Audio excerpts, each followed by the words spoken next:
Well, there's been a lot of talk about deadlines lately. Last month it was the government shutdown, now healthcare enrollment, but there's another one not getting much attention. Come 2014, the GED, or high school equivalency exam, will be more difficult and more expensive. They're studying math today at this tutoring session in Dorchester. It's the last subject 24-year-old Howard Thompson needs to pass before earning his GED. It's been a challenge. You know, I got to refresh my memory and stuff I forgot back, but the staff been working with me and I've been proceeding pretty well. Thompson moved to Boston several months ago from Memphis, where he was kicked out of high school after 10th grade. He failed at early attempts to get his GED. Because I didn't take it serious. I was young and immature. But now, you know, I see the importance of it, and I need it. If I want to do better for myself, I need it.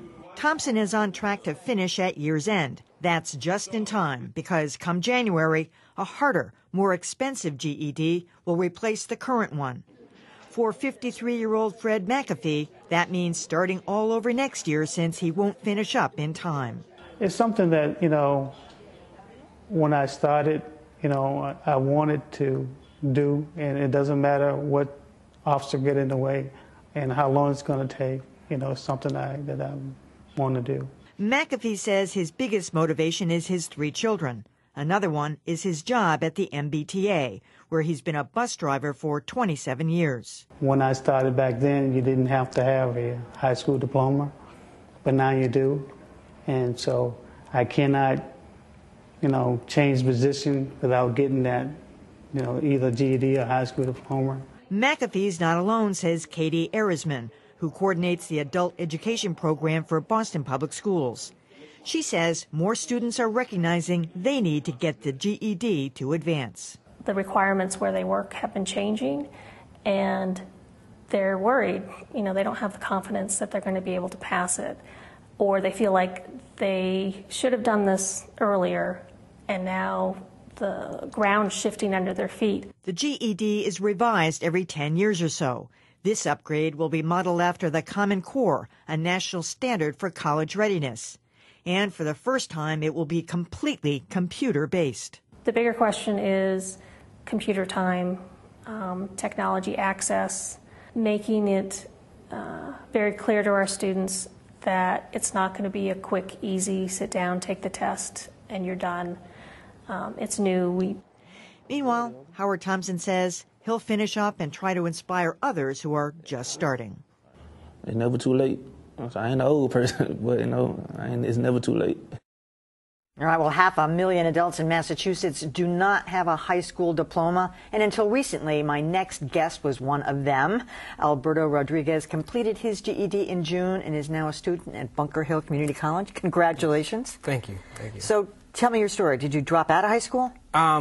Actually, I did drop out of high school due to emotional and behavioral issues, and I just wasn't focused in that big environment. So I got out of Charlestown. I went to Charlestown High School. After I got out of Charlestown, I was out of school for about 6 or 7 months, and then I finally decided that I need to go back to school. I need this if I want to make a life for me, you know. And so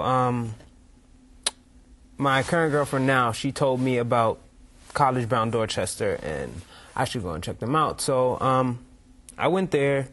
I basically explained my situation and what I wanted to do in my life, and they took me in with open arms. So. Wow. I didn't realize the test, the GED, is it's like 5 different exams.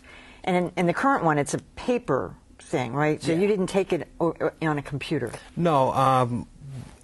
What it was a paper form test. Is it hard? Yes, it's challenging at first, you know, but if you know what you're doing and you study real hard and you try at your best, you can pass it with flying colors. And you did? Yeah. And now you're at Bunker Hill. What are you studying? I'm studying business. All right, business, that's great. Yeah. All right, I want to bring in my next guest here, Mark Cooliton. He's the CEO of the nonprofit Dorchester, College Bound Dorchester, which Alberto went to. So how many students like Alberto do you have coming through the doors every day? So we see about 100 students a year that have been pushed out or dropped out of school and are trying to get their GED and then, like Alberto, go to college. Every 10 years, the GED changes. It's like the census. You know, they catch up to academic standards, and this actually sounds like a good plan to put the thing online. That's how a lot of things are being done now. SATs, all that kind of stuff you can do online.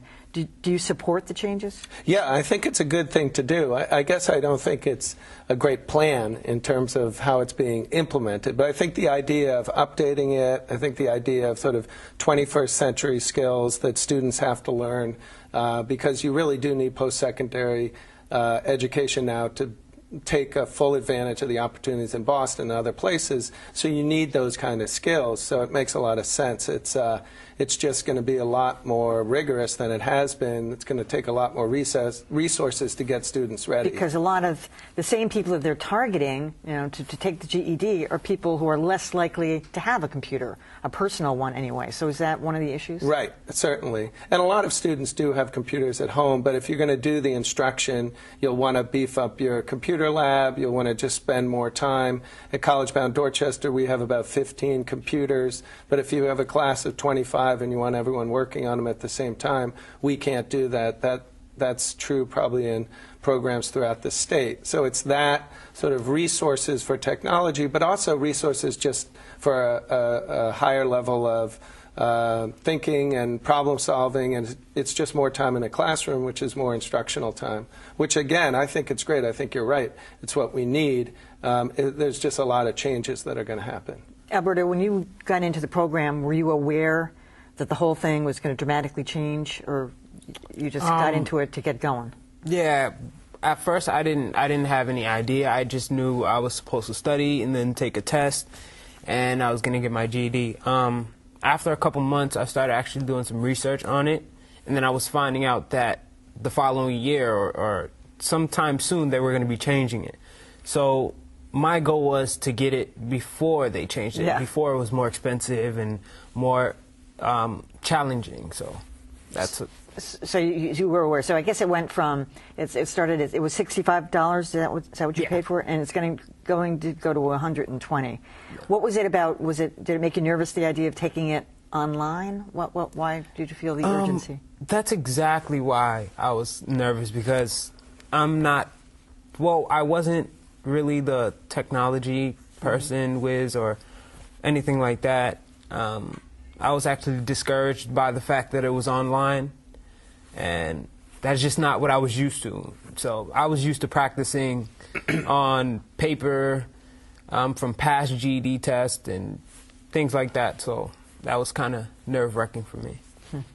So the computer aspects of this, though, have you ever sat down and tried to take it yourself? On the, I mean, you teach no, it. So I mean, we don't know exactly which test it's going to be, and so that's because Massachusetts hasn't quite decided what company they're going with, or something like that. Exactly. So that's one of the big challenges for places like College Bound Dorchester, other places, is it's about a month away. There's going to be some big changes, and we'd love our instructors to be able to go on and know it really deeply, and so we don't have that level of knowledge. Oh, so you don't really know what to teach right now in terms of, I see. Exactly. So you haven't seen it yet. Right. I mean, we know it's going to be closer to the Common Core, which is what we teach from anyway to prepare students for college beyond the GED, but what the actual test is, which one it's going to be, the state hasn't decided yet. I mean, I think they're trying to make the right decision, and it's a huge decision, so they're being thoughtful about it. It's just getting closer and closer to the deadline, and so we've had to tell our instructors, we'll know any day, and then we'll have to make some dramatic changes to how we teach, what our materials are, really quickly, to be able to serve students like, Alberto is like so many of our students, just genius and full of possibility, and just needs support to get through this step. What was the hardest part of the test for you? Definitely the math. Yeah. Yeah. They ought to drop that.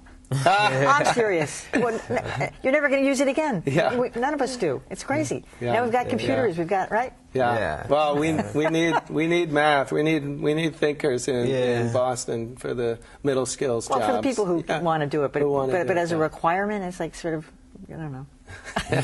Well, it's higher level thinking that goes behind the problems, All right. Yeah. Here to stay. Sorry. I tried, Alberto.